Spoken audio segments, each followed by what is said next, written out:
নিজেকে চেনার তুমি তৌফিক দাও খোদা, তোমাকে চেনার তুমি তৌফিক দাও। নিজেকে চেনার তুমি তৌফিক দাও খোদা, তোমাকে চেনার তুমি তৌফিক দাও। আলোয় দীপ্ত করো নয়ন আমার, আলোয় দীপ্ত করো নয়ন আমার, ভুলের জীবই ভরো এ মোর আমার। নিজেকে চেনার তুমি তৌফিক দাও প্রভু, তোমাকে চেনার তুমি তৌফিক দাও। আলহামদুলিল্লাহ। সম্মানিত মুসল্লিয়ানে কেরাম, আমরা সর্বপ্রথম শুকর আদায় করছি সেই মহান রব্বুল আলামিনের দরবারে, যে মহান রব আপনাকে আমাকে অত্যন্ত দয়া করে মায়া করে ভালোবেসে এই পবিত্র জিলকদ মাসের পবিত্র জুমআ মুবারকে দুনিয়াবী সমস্ত কর্ম ব্যস্ততাকে পিছনে ফেলে মসজিদে আগে ভাগে আসার বসার, কোরআনুল কারীম এবং হাদিস থেকে কিছু কথা শুনবার মতো সুন্দর একটা পরিবেশ তৈরি করে দিয়েছেন। এজন্য আমরা সকলেই দিল থেকে শুকরিয়া আদায় করে পড়ছি আলহামদুলিল্লাহ। লক্ষ কোটি দুরূদ সালাম মানবতার মহান মুক্তির দূত সাইয়্যিদুল মুরসালিন রাহমাতুল লিল আলামিন খাতামুন নবিয়্যিন শফিউল মুজরিমিন সাইয়্যিদুনা কুদওয়াতুনা হাবিবুনা বিশ্বনবী বিশ্বনেতা দো জাহানের সরদার পরনেওয়ালা নবী হযরত মুহাম্মদুর রাসূলুল্লাহ। আমরা সবাই বলছি সাল্লাল্লাহু আলাইহি ওয়াসাল্লাম। সম্মানিত মুসল্লিয়ানে কেরাম, পবিত্র জুমআর দিন আমি আজকে আপনাদের সম্মুখে কোরআনুল কারীমের 22 নং সূরা হজ, এই হজের 78 নম্বর আয়াতে কারিমার মাঝের অংশ তেলাওয়াত করেছি।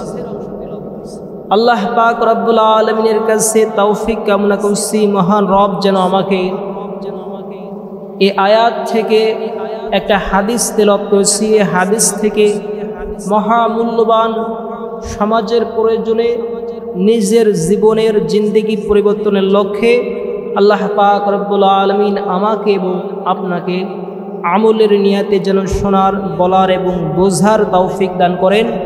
সকলেই দিল থেকে মন থেকে বলুন আল্লাহুম্মা আমিন।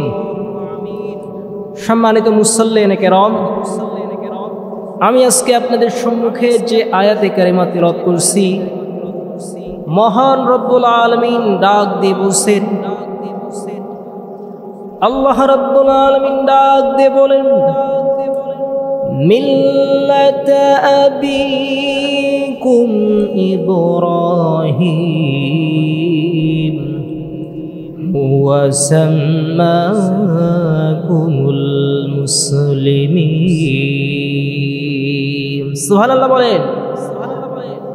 আল্লাহ রাব্বুল আলামিন আজ থেকে ১৫০০ বছর আগে বিশ্ব নবী, বিশ্ব নেতা মুহাম্মদুর রাসূলুল্লাহ সাল্লাল্লাহু আলাইহি ওয়াসাল্লামের মাধ্যমে জানিয়ে দিয়েছেন, নবী আপনার উম্মতদেরকে আপনি জানিয়ে দিন, বলে দিন। আয় আল্লাহ কি বলবো? আল্লাহ রাব্বুল আলামিন বললেন, আপনি জানিয়ে দিন, তাদেরকে শুনিয়ে দিন। মিল্লাতা আবিকুম ইব্রাহিম,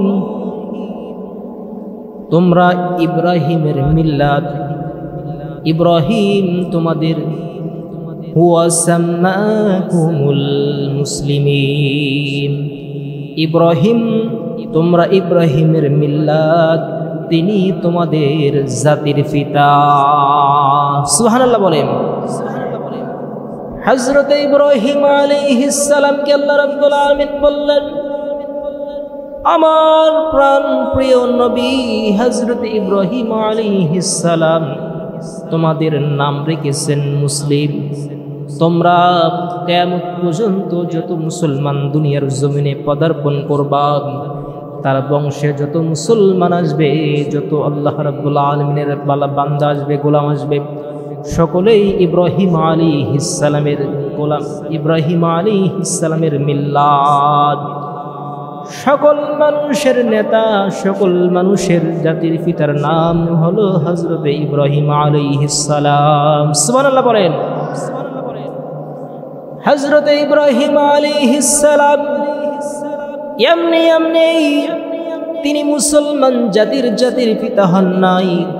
এই জাতির পিতা হওয়ার জন্য আল্লাহ রাব্বুল আলামিন তাকে জীবনে অসংখ্য অগণিত পরীক্ষা নিয়েছেন। এমন কোন পরীক্ষা নাই যেখানে হযরত ইব্রাহিম আলাইহিস সালাম ফেল করেছেন।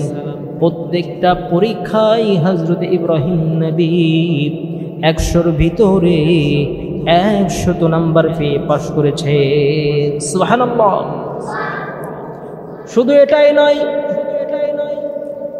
এটাই নয় মুসলমান বন্ধুগণ আমার, আল্লাহ রাব্বুল আলামিন হযরত ইব্রাহিম আলাইহিস সালামকে এত বেশি পছন্দ করেছে যে মানুষটার দুনিয়াতে খেয়াল করে দেখবেন, যার যত সম্মান, যার যত মর্যাদা, তার পরীক্ষাটাও তেমনি বড়।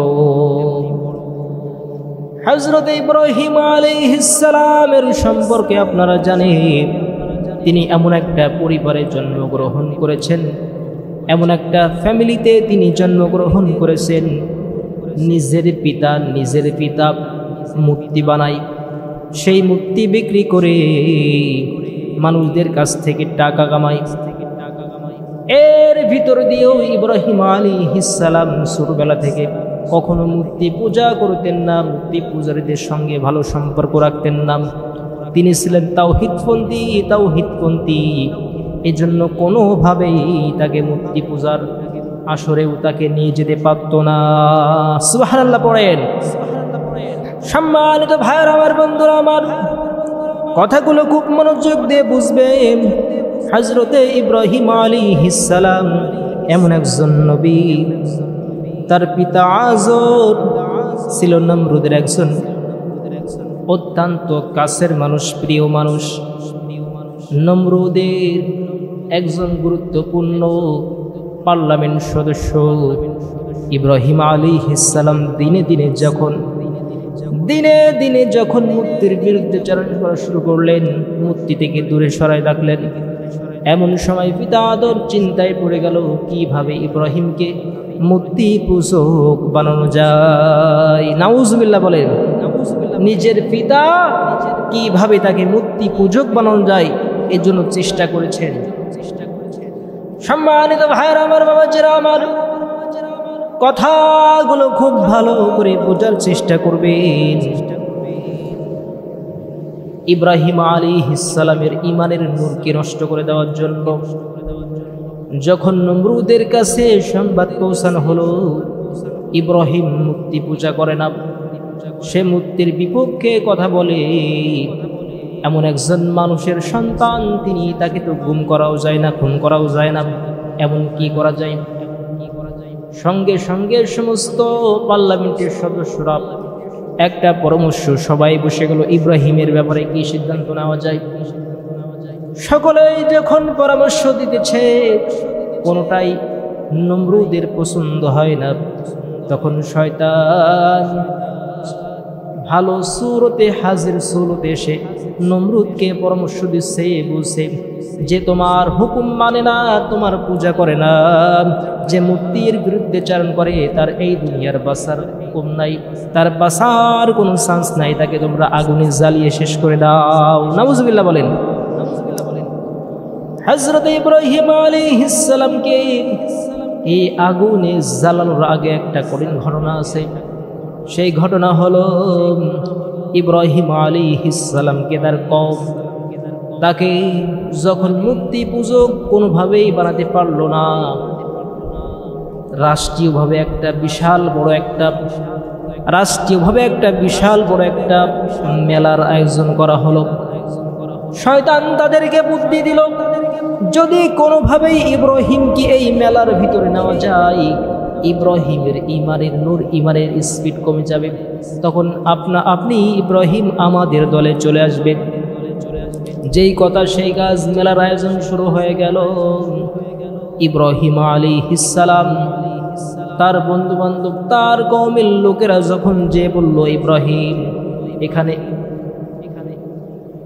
ইব্রাহিম আলাইহিস সালাম যখন তার কাছে দাওয়াত পৌঁছানো হলো, তখন সে কি করল, কোনোভাবেই তিনি মূর্তির সঙ্গে না যে, তখন তার বন্ধু বান্ধবদেরকে সূরা সফফাতের ভিতরে বলছেন, ইব্রাহিম আলাইহিস সালাম বললেন, ইন্নী সাকিম, আমি তোমাদের সঙ্গে যেতে পারবো না, কারণ আমি হলাম অসুস্থ।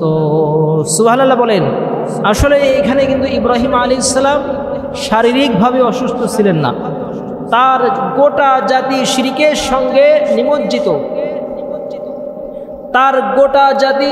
সঙ্গে নিমজ্জিত, এটা ইব্রাহিম আলাইহিস সালামকে অত্যন্ত দুঃখ দিয়েছিল। এজন্য তিনি বলেছিলেন, আমি অসুস্থ, কিন্তু এটা শারীরিকভাবে নয়, মানসিকভাবে আমি অসুস্থ, তোমাদের সঙ্গে আনন্দ ফুর্তি গান বাজনা করতে আমি যেতে পারবো না।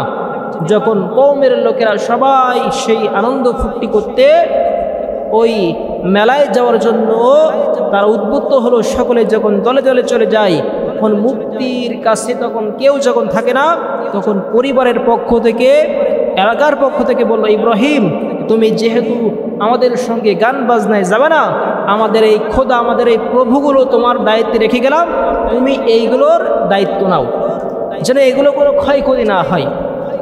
দায়িত্বটা দিয়েছে কার পরে? বলেন কার পরে দায়িত্ব দিয়েছে?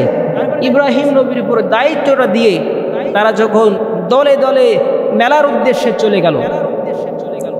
মুসলমান বন্ধুগণ আমার, কথাগুলো মনোযোগ দিয়ে শুনবেন, ভালো করে বোঝার চেষ্টা করবেন।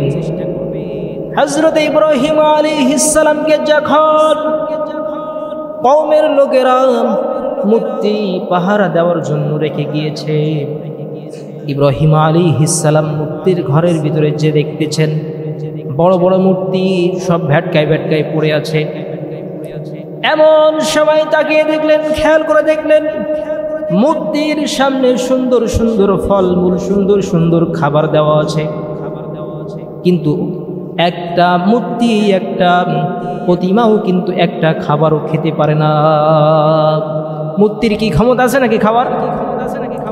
হযরত ইব্রাহিম আলাইহিস সালাম খাবারগুলো তুলে মূর্তির মুখে দিয়ে বলছেন, হে আমাদের প্রভু, আমার কওমের প্রভু, খাও, এই যে খাবার তোমাদের জন্য তোমাদের মুরিদরা, তোমাদের ভক্তরা, তোমার গোলামরা তোমাদের জন্য রেখে গিয়েছে, হা করো আর এই খাবারগুলো খেয়ে নাও।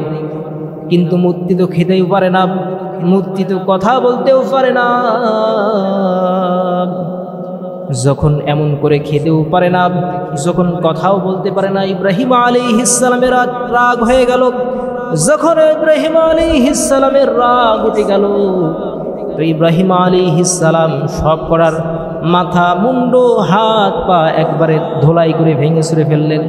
শুধুমাত্র একটা বাদে সবচাইতে বড় যেটা, এটাকে ইব্রাহিম আলাইহিস সালাম তার গলার ভিতরে, ঘাড়ের উপরে কুরুলটা রেখে দিলেন। সুবহানাল্লাহ বলেন।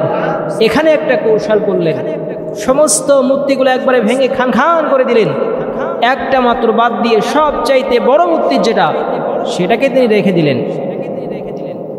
মুসলমান বন্ধুগণ আমার, হযরত ইব্রাহিম নবী যখন সব মূর্তিগুলো ভেঙে বড়টার উপরে তার কোরালটা তিনি রেখে দিয়েছেন, এদিকে মেলার আমোদ প্রমোদ, গান বাজনা শেষ করে দলে দলে লোকেরা আসতে শুরু করেছে। সারা রাত্র পাপ করেছে, এই পাপ মোচনের জন্য মূর্তির কাছে গিয়ে তারা উপাসনা করবে, তাদের সামনে মাথা নত করবে। এমন সময় সকলে এসে দেখে মূর্তির অবস্থা সব খারাপ। কারোর পা ভেঙে আছে, কারোর নাক ভেঙে আছে, কারোর মুন্ডু উড়ে গিয়েছে, কারোর পা ভেঙে একবারে মারের সঙ্গে গোড়ায় দিয়েছে। তখন সকলে চিন্তা করলো, রাম রাম রাম, এ কাম করলো কে, এ কাম করলো কে? সকলেই তখন চিন্তা করতে শুরু করে দিল, এখানে তো কোনো মানুষই ছিল না, শুধুমাত্র ছিল ইল্লা ইব্রাহিম। এটা হয়তো ইব্রাহিমের কাজ। হযরতে ইব্রাহিম আলাইহিস সালামকে ডেকে আনা হলো। ইব্রাহিম আলাইহিস সালামকে ডেকে আনার পরে বলল, ইব্রাহিম, আমাদের খোদার সঙ্গে তুমি কি আচরণ করেছ? ইব্রাহিম আলাইহিস সালাম বললেন, আমি কিছুই করি নাই। তাহলে কে করলো আমাদের খোদার কাছে? তাহলে তোমরা খোদার কাছেই জিজ্ঞাসা করো কে করেছে। তারা বলল, আমাদের খোদা তো কথাও বলতে পারে না, কোনো জায়গায় যেতেও পারে না, তুমি এদের কাছে ছিলে, তুমি এই মূর্তিগুলো ভেঙেছ। মুসলমান বন্ধুগণ আমার, কথাগুলো খুব মনোযোগ দিয়ে শুনেন। হযরত ইব্রাহিম আলাইহিস সালাম বললেন, আমি তোমাদের মূর্তিগুলো ভাঙি নাই, ওই যে দেখো নিজেদের ভিতরে মারামারি করে কে বড়, কে বেশি ক্ষমতাবান, কে বেশি শক্তিবান, এই নিয়ে বিরোধের জোরে নিজেরাই মারামারি করে মাথা ফাটাই দিয়েছে। কারোর মুন্ডু ভেঙে গিয়েছে, কারোর পা ভেঙে গিয়েছে, কারোর নাক উড়ে গিয়েছে। এমন করে মারামারি করে সকলে অবস্থায় সবাই পড়ে আছে। আর সব চাইতে বড় হলো যিনি, যার ঘাড়ের ভিতরে আছে কোরাল, উনি বিজয় লাভ করে বীরের বেশে ওই দেখো দাঁড়িয়ে আছে। সুবহানাল্লাহ বলেন। এই গল্প যখন শুনলো তখন সবাই আকাশ থেকে পড়ে। কি বলে? যে মূর্তি আমরা বানাই কাদা মাটি দিয়ে, পিছনের ভিতরে বাঁশ ঢুকে উঁচু করে দিই, এবার মারামারি করলো কিভাবে? ইব্রাহিম আলাইহিস সালামকে যখন যুক্তি দিয়ে পারল না, ইব্রাহিম আলাইহিস সালাম সঙ্গে সঙ্গে তারা যখন বলল, এটা তো হাঁটতেও পারে না, কথা বলতেও পারে না, এটা তো কিছুই করতে পারে না, এদের দ্বারা এমন মারামারি, এমন ভাঙ্গা সহজ নয়, সম্ভব নয়। ইব্রাহিম আলাইহিস সালাম সঙ্গে সঙ্গে বললেন, যিনি তোমাদের কোনো উপকার করতে পারে না, তোমাদের কোনো ক্ষতি করতে পারে না, তোমাদের কোনো সাহায্য করতে পারে না, নিজেদের উপরে আক্রমণ হলে যে আক্রমণ থেকে নিজেরাও রক্ষা করতে পারে না, সে তোমাদের কোনোভাবেই প্রভু হতে পারে না। কাজেই তোমরা বিশ্বাস করো একজন মালিক আপনাকে আমাকে সৃষ্টি করেছেন, তিনি আর কেউ নয়, তিনি হলেন আমার আল্লাহ। আল্লাহু আকবার বলেন। মুসলমান বন্ধুগণ আমার, সঙ্গে সঙ্গে কওমের লোকেরা খেপে গেল। ইব্রাহিম, তুমি করেছো কি? আমাদের প্রভুগুলোকে তোমরা শেষ করেছো। নমরুদের কাছে বিচার দিব, বিশাল বড় আগুনের কুণ্ডলিতে তোমাকে আমরা জ্বালিয়ে একবারে শেষ করে দিব। নাউজুবিল্লাহ বলেন। নমরুদের কাছে যখন বিচার দেওয়া হলো, যে নমরুদ, এই ইব্রাহিম আমাদের সমস্ত বড় বড় প্রতিমাগুলো, আমাদের সমস্ত মূর্তিগুলো একবারে ভেঙে গুড়িয়ে দিয়েছে, এখন ইব্রাহিমকে কি শাস্তি দেওয়া যায়? নমরুদ বলল, আর সুযোগ দেওয়া হবে না, ইব্রাহিমকে অনেক সুযোগ দিয়েছি, অনেক বুঝিয়েছি, কোনোভাবেই যখন সে শুনল না, আমরা তাকে আর ছাড় দিব না। যাও, বিভিন্ন জঙ্গল থেকে বিশাল কাঠের স্তূপ তৈরি করো, বিশাল বড় আগুনের কুণ্ডলী তৈরি করো, এমন আগুন যে আগুনের ভিতরে ইব্রাহিমকে ফেলবো, পুড়িয়ে মেরে এই দুনিয়া থেকে একবারে নিঃশেষ করে দেবো। নাউজুবিল্লাহ বলেন। এখন নমরুদের বাহিনী যে যেখান থেকে পারে, দূর দূরান্ত থেকে, দূর দেশ থেকেও তারা বিভিন্ন লাকড়িগুলো এনে বিশাল পাহাড়ের মতো স্তূপ তৈরি করলো। 4 কিলোমিটার বিশিষ্ট একটা আগুনের গল্লা তারা তৈরি করে ফেললো। এমন আগুন যে আগুনের তাপ আশেপাশে 4 কিলোমিটার পর্যন্ত গিয়েছিল। তাহলে কত বড় আগুনের স্তূপ চিন্তা করতে পারেন? ওই আগুনের তীব্রতা, আগুনের ক্ষিপ্ততা এতটাই বেশি ছিল, ইব্রাহিম আলাইহিস সালামকে ফেলার আগে ওই আগুনের তীব্রতার উপর দিয়ে 2 থেকে 2.5 কিলো উপর দিয়ে যদি কোনো পাখি ওই আগুনের নিচ উপর দিয়ে উড়ে যেত, ওই পাখিটা আগুনের তীব্র স্পিডের কারণে পাখিটা গলে উড়ে ওই আগুনের সঙ্গে ইমপ্লুড হয়ে যেত। নাউজুবিল্লাহ বলেন। তাহলে কত বড় তীব্রতা, কত বড় ক্ষিপ্রতা আগুন সৃষ্টি করেছিল ওই নমরুদ তার বাহিনী। মুসলমান বন্ধুগণ আমার, এখনকার জামানায় দেখবেন এখন ওই যে বিভিন্ন ক্রেন পাওয়া যায় না, ক্রেন, এই ক্রেনের মতো একটা চড়ুক গাছ, এই গাছে করে ইব্রাহিমকে ওই আগুনের ভিতরে নিক্ষেপ করে ফেলবে, তা না হলে তো আগুনের কোলে গেলে ওরাই ভস্ম হয়ে যাবে। এই জন্য ওই চড়ুক গাছ সিস্টেম করে ক্রেনের মতো ইব্রাহিম আলাইহিস সালামকে নিক্ষেপ করে ফেলবে। বিশাল বড় আগুনের গল্লা যখন সৃষ্টি হয়ে গেল, হযরতে ইব্রাহিম আলাইহিস সালাম যখন আগুনের ভিতরে তাকে ফেলানো হবে, আগুনের ভিতরে তখন তাকে নিক্ষেপ করে দেওয়া হবে, আল্লাহ রাব্বুল আলামিনের ফেরেশতা, রহমতের ফেরেশতা আল্লাহ রাব্বুল আলামিনকে যে বলছেন, রব্বুল আলামিন তোমার বান্দা ইব্রাহিম, তোমার বান্দা ইব্রাহিম, তোমার খলিল ইব্রাহিম আগুনের ভিতরে পড়বে তোমার প্রতি ঈমান আনার জন্য, তোমার প্রতি বিশ্বাস স্থাপন করার জন্য আজকে ইব্রাহিম আগুনের ভিতরে যাইতেছে। আয় রব, অনুমতি যদি পাই ইব্রাহিম আলাইহিস সালামের সাহায্য করার জন্য আমরা তার কাছে গিয়ে সাহায্য নিয়ে উপস্থিত হতে চাই। সুবহানাল্লাহ বলেন। আল্লাহ রাব্বুল আলামিন অনুমতি দিলেন, ফেরেশতা চলে আসে ইব্রাহিম আলাইহিস সালামকে বলছেন, নবী ইব্রাহিম ভয় পাবেন না, বিচলিত হবেন না, আমরা আল্লাহ রাব্বুল আলামিনের স্পেশাল রহমত প্রাপ্ত ফেরেশতা, আপনি শুধু একটা বার বলুন, আমরা আপনার আগুন, নমরুদের আগুন পানি দিয়ে, বৃষ্টি দিয়ে একেবারে নিভিয়ে দিব। সুবহানাল্লাহ বলেন। ইব্রাহিম আলাইহিস সালাম কি বললেন জানেন? বলেন আল্লাহ তাআলা কি তোমাদেরকে পাঠিয়েছে নাকি তোমরা এসেছো? তোমাদের কি পাঠানো হয়েছে নাকি তোমরা এসেছো, কোনটা? তখন ফেরেশতারা বলল, আমরা আল্লাহ তাআলার কাছ থেকে অনুমতি নিয়ে এসেছি। ইব্রাহিম আলাইহিস সালাম বললেন, যাও তোমরা ফিরে যাও, তোমাদের কোনো সাহায্যের আমার প্রয়োজন নাই।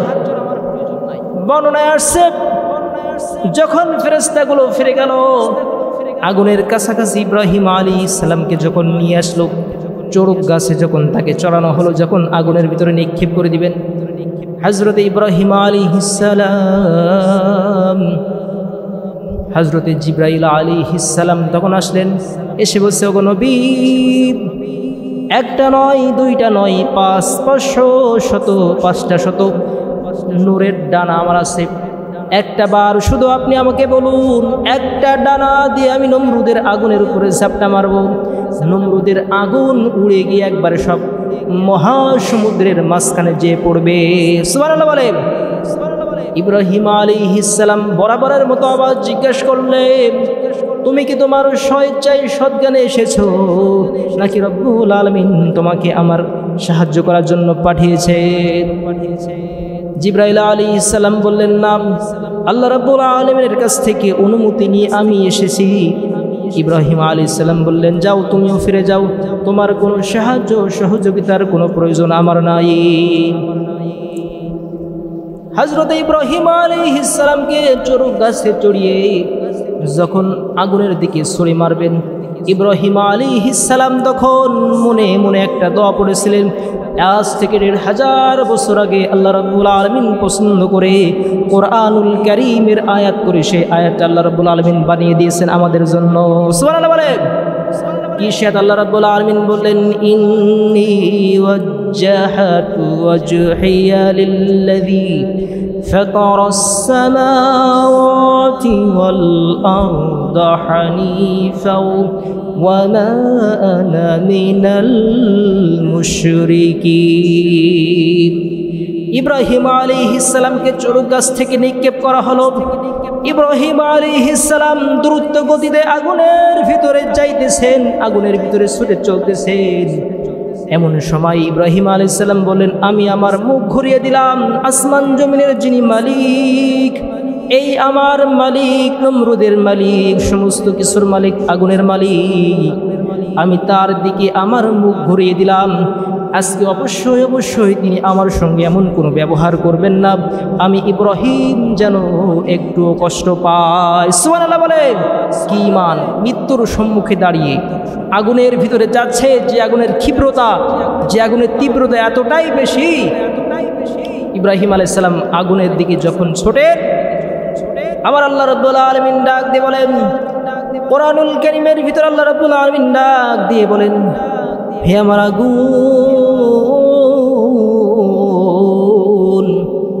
তোর মালিকও আমি, আমার ইব্রাহিমের মালিকও আমি। আমার ইব্রাহিম আমার জন্য, আমার একাত্মবাদী ঘোষণা করার জন্য আজকে নমরুদের আগুনে যাইতেছে। আল্লাহ তাআলা তখন ডাক দিয়ে বললেন, কুলনা ইয়া নারু কুনি বারদান ওয়া সালামান আলা ইব্রাহিম। আল্লাহ রাব্বতে আছে কি নাই তোকে দেখাই দিব।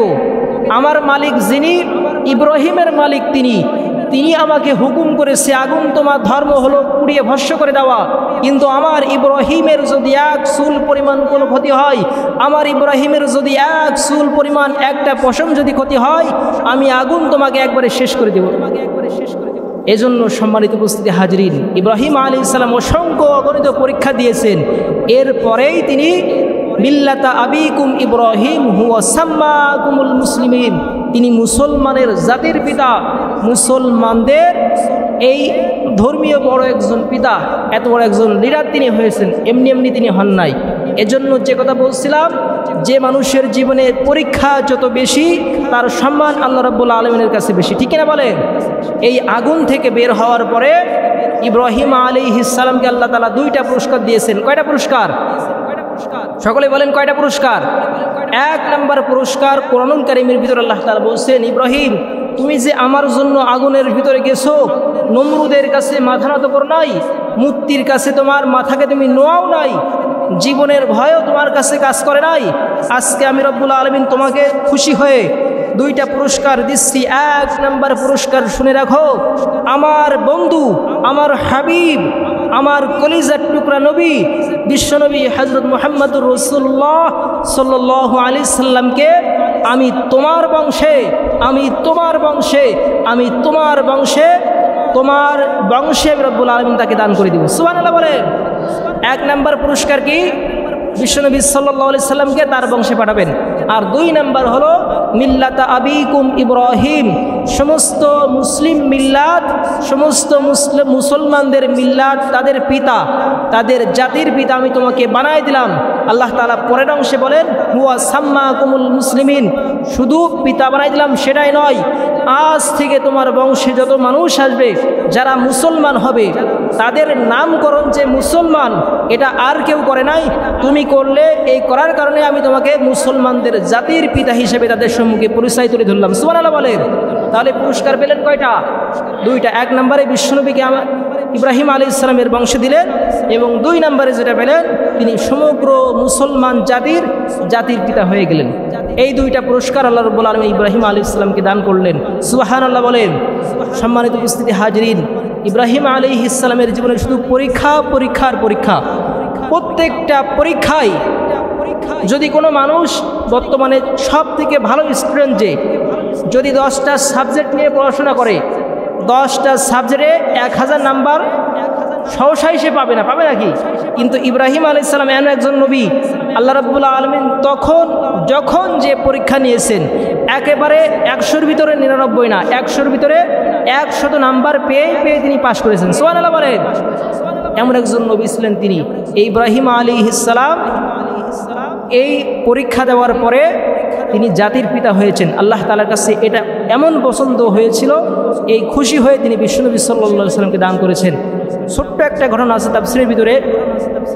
যখন আগুন জ্বালানো শুরু হলো, দুইটা প্রাণী, এক নাম্বার হচ্ছে ব্যাঙ আর দুই নাম্বার হচ্ছে গিরগিটি। জানেন তো গিরগিটি? জানেন এই গিরগিটি, এই দুইটা প্রাণী সম্পর্কে তাফসীরে বর্ণনা আসছে যে যখন আগুন জ্বালানো হলো, ওই আগুন উদ্দেশ্য করে ব্যাঙ পুষ করে একটু প্রসাব করে দিয়েছিল।